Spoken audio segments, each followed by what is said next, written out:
do you think, Celestine, that look at River State, for example, by the last report, got about 200 billion naira last year in terms of FAC. One state government, 200 billion naira. Then you look at Borno State, for example, despite the Boko Haram violent insurgency, displacement of hundreds of thousands of people within the state and all of that, still generate more IGR than some states where peace actually reigns. So, does that support your argument that there are lame excuses being given by state governments that they can't do nothing except sit in Abuja and wait every 30 days for FARC? Yeah, that supports my argument. And there's something we need to also understand too. Across several states in Nigeria, outside of the state capitals, the people who collect IGR in local government are not agents of the state. When I say they are not agents of the state, what I mean is, so you have a party leader in a local government or in a senatorial district, and because he played some role in putting the governor in office, the governor says, okay, we give you the IGR of this local government or this couple of local government. So he collects it and remits whatever he wants to remit to the state government. And if you see also, there is a report by, I think, Premium Times or there also that indicated that somebody who works with Alpha Beta in Lagos State said Alpha Beta is changing the Lagos State government to several billions of naira every year. So those are leakages that state governments need to plug too. They need to plug these leakages so that they don't lose so much from the IGR that they generate. But importantly, I'll keep saying this. If you go to a state like Ondo State, for instance, Ondo State has their Accra, the state capital. Commercial activity is happening in large number there. It has large commercial activity and several other local government. But if you then look at how it generates IGR from the activity that happened there, it is little or nothing.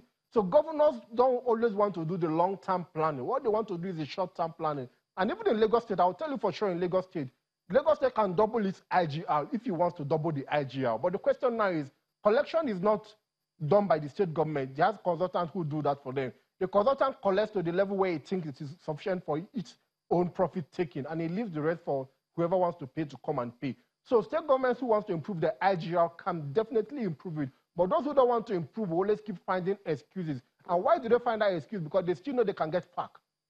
And beyond FAC, the other trend is they can apply for loan. And once they apply for loan, they get it. So you see in Kaduna State in the last 1 or 2 years, where the senators in the state stood against the loan the governor wanted to take. And somebody argued that that same amount they wanted to obtain in foreign loan can be generated, at least 50% of it can be generated as IGR in the state. So why are you abandoning generating IGR in Kaduna State? You are going to push for a 3.5 million naira loan when you can generate at least 50% of it in IGR, and nobody else with interest will pay on the loan. So we need to get to the point where state governments begin to look inward, because we can't continue to rely on FAC for so let's look inward. Celestine. Crude oil in the next 10, 15 years. Celestine, let's look inward.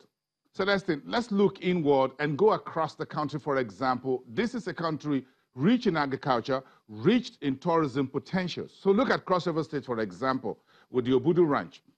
And if you look at Bauchi State with the Yankari Game Reserve and a bit of others like that. So do you need the federal government, you need President Buhari's approval to say, well, you go develop Obudu mountain range, or you go develop Yankari?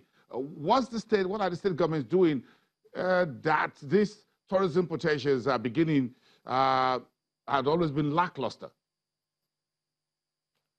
Okay, so if you look at the tourism industry in Nigeria, we had the one in Cross River State that Donald Duke built then.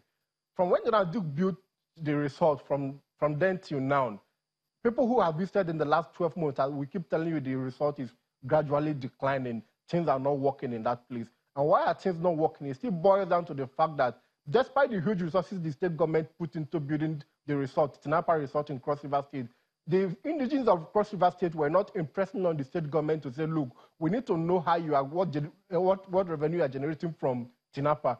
And beyond what revenue you are generating, what are you using it for? Because if Tinapa generates 100 million in a year, and 50% of it goes into servicing the governor, the deputy governor, the commissioner, and the MD of Tinapa, Tinapa will not be sustainable. That is a problem we have across several places. In Bauchi State, we have the Yankari Game Reserve. What has been the position in the last 1, 2, 3, 4 years? This governor tried to do something, but the question is, what are you doing and how are you doing what you want to do? Then if you look at agriculture, and I'm sorry to say something, in the agri sector in Nigeria, we always look at the potential. We have large land mass. We have potential to produce 1 billion worth of cashew every year. But the question is this: the very fundamentals for agri development in Nigeria are near existent. So except for some very big farms enterprises we have in Nigeria, the smallholder farmers that are meant to support agri development in Nigeria are not getting the basic things like seed that they need. Basic things like fertilizer, even though the fertilizer is improving, but it's not getting to the level where it needs to get. So if you cannot fix access to quality seed for farmers in Nigeria, how then will they plant and get good yield? So if you go across several states in Nigeria, you hardly see any state that has a calendar for agricultural development in the state, which says by January we need to procure this seed that will be planted in March. By March, we need to procure SY seed that the planting season is for June. That is not existent. So if you do a Google search as we speak now, say when did, say, XYZ governor release money for seed or farm input in 2017, 2018, and 2016, you won't find a reading. So when the governor feels like releasing money, he releases the money. So in essence, what I'm saying is we need to have a plan, a development plan that speaks to how we want to develop the tourism industry beyond the 1 year, a 2 year, a 3 year, a 4 year program. It has to be long term, and which is where we have another problem. So when the governor leaves office, another governor comes in. It happens across all states. The governor sees that if he continues the project of the last governor, to be building on the legacy, building on the popularity of the last government. So he abandons every program the last government did and starts new programs, forgetting also that he or she has max 8 years in office. And most times, these programs suffer funding challenges. They don't fund it adequately. By the time he's leaving office, that is not happening. So in Cross River State, I have not seen anything the state government is doing for the tourism industry in Cross River State. Even the carnival that was started in the last 10, 15 years in Cross River State, the tempo at which the carnival is running is not the tempo it should be running if they had been planning progressively to develop the tourism industry in Cross River State. So looking inwards, we need to get to a point where the citizens in every state are the ones setting the agenda for the state government, not the state government setting agenda for the citizens. Do you think, if you explore for about a minute or so in the state of agriculture here, where we don't have what you call an agriculture calendar, we're not sure if anything exists from the Ministry of Agriculture, so how do we get seed? Do we have research institute? We're still procuring seeds with petrodollars from overseas. Just to expand that conversation, that comment earlier, by the time the seeds get into the country and all of that, we've gone past the planting season, and what happens to those seeds? So if you look, for instance, I think I was in Kaduna last week for a meeting, and somebody spoke to the fact that up until 2017 December, we didn't have wheat seeds in Nigeria. They were non-existent, that they were being imported from outside of the country. And by the time most of them do come in, they have gone past the planting season. So we looked at state governments where wheat grows very well. And we said, look, commissioners, do you have any calendar to say this is when you should procure wheat seed? This is when they should be procured and provided for the farmers. Oh, it's not existing. We lobby to the governor. Whenever he gives us money, we'll go procure the seed. And also, if you look at the fact that the basic things we need to do for agri to thrive in Nigeria are not being done. Access to land is still a problem in several places. Not just access to land. Most of our farmers are still doing farming techniques that are far outdated. And for research and development, it might surprise you to know that every university we have in Nigeria today has Faculty of Agriculture. But go check the Faculty of Agriculture in those universities. None, and I repeat, none has basic equipment to test seed. None has basic equipment to breed seed.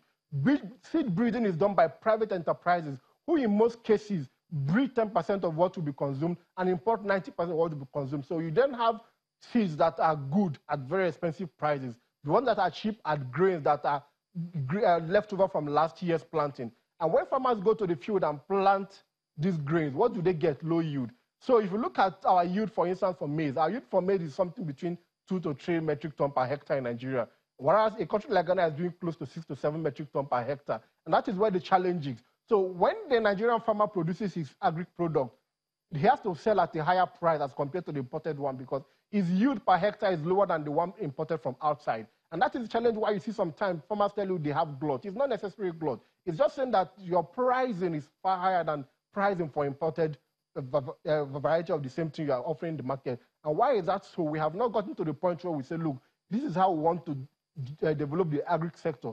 And in the last administration, Adesina came up with the GES. GES was to provide seeds to farmers and other farming inputs. This government came in and suspended GES. And today, they are still thinking of what they will replace GES with. And you can imagine the gap suspension of GES has caused several farming enterprises in Nigeria.